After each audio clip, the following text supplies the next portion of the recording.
Uniformity in the accounting policies. Consolidated balance sheet बना रहे हैं, होल्डिंग एंड सब्सिडरी का मिलाया हुआ एक बैलेंस शीट है, असेट एंड लायबिलिटी के वैल्यूएशंस के सारे चीज के मेजरमेंट की पॉलिसी तो यूनिफॉर्म होनी चाहिए ना।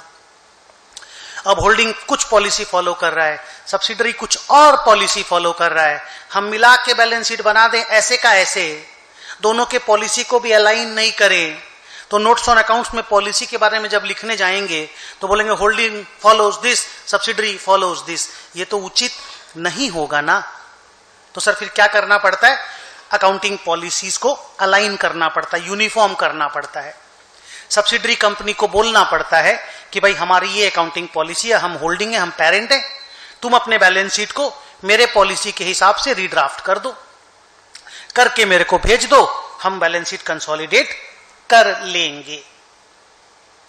मैं पढ़ता हूं, the consolidated balance sheet must be prepared following uniform accounting policies.